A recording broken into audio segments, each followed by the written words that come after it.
Okay, let's talk about SIM cards in Germany.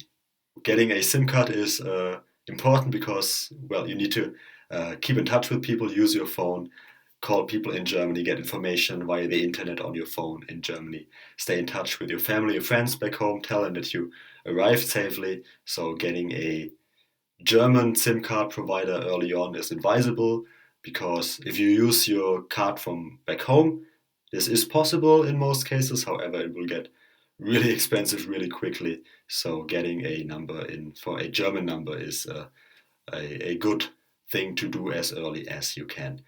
To do that, you have two basic options. So if you do only need a SIM card and you already have a phone, you can get a prepaid SIM card.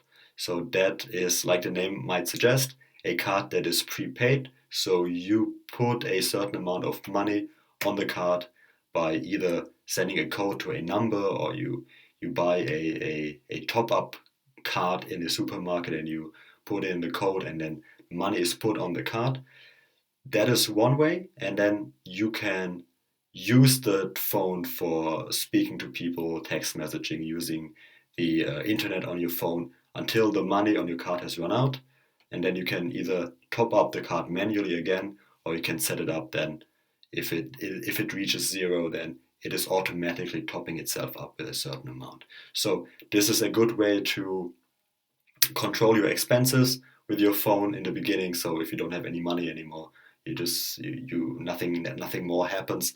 It just stops working until you put in more money, and it's a super flexible solution. You don't have to get a contract with between you and a phone provider. Really, you can just buy it in a phone store, at a supermarket, at a gas station. You can just buy them and use them. In the past, it was really simple. You just bought them, put them in your phone, and they were already working like uh, like nothing ever happened. So it was super easy to use. The law has changed in the last couple of years. That is because of a terrorism prevention laws that is now trying to take away all the anonymous SIM cards of the market. So every SIM card is connected to a person so that terrorists cannot use SIM cards to make calls to each other and then throw the SIM card away, put in the next card. So this is for public safety measures. This law was changed that now you have to identify yourself when you buy a prepaid SIM card as well. So you purchase a SIM card, and then the most common method is that you have a video identification process where you sit in front of your phone or in front of your laptop and you go to a certain website and you have the login credentials from your SIM card. You put them in, and then there will be an employee of the verification company that will look at you through your webcam, and you have to show your identification, and you have to do some other things. You have to read out a certain code to them sometimes. So this is to make sure that an actual person is checking that you are who you are, and then you are connected to the SIM card. So that number is then connected to you as a human being, to your profile. So this is how your identity is checked. And this is now done for every SIM card in Germany. So it's not possible anymore to just buy a SIM card, put it in the phone, and it just works. It always needs to be activated first by you identifying yourself via identification method to connect you to the SIM card. Another method next to the video identification is that you go to the post office, and you go to the post office with a code that you get beforehand. So a code will be sent to your place. You take that code, you go to the post office, and the employee at the post office will then verify your identity and send that result, that identity check, to the phone provider, who will then finally unlock your phone, your SIM card, so you can use your SIM card in your phone. So this identification method is needed for the prepaid option.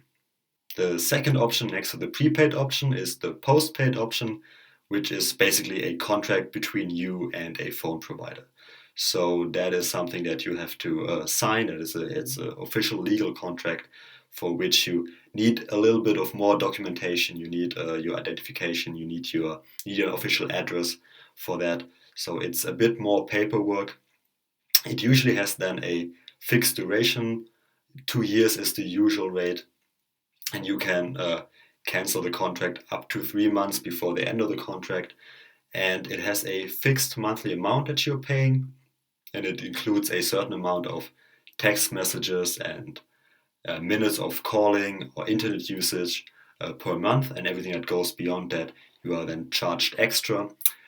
It oftentimes also includes that you get a new phone with it, and then you have a contract where you make monthly payments for the usage of the phone, and you're also paying off the phone every month. So the price of the phone is then divided by the number of months of your contract, and then you're paying a portion of the price of the phone each month to the phone provider.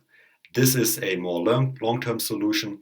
It is most often financially better to get a postpaid contract than a prepaid contract. You end up paying less for that than you would for a postpaid contract, prepaid contract. However, it requires a bit more paperwork, so that is an option that you might want to consider for a time when you have settled in Germany. So you have a prepaid in the beginning, and then after a while, after everything has settled down, you can then get a postpaid phone for a more longer duration of your stay in Germany.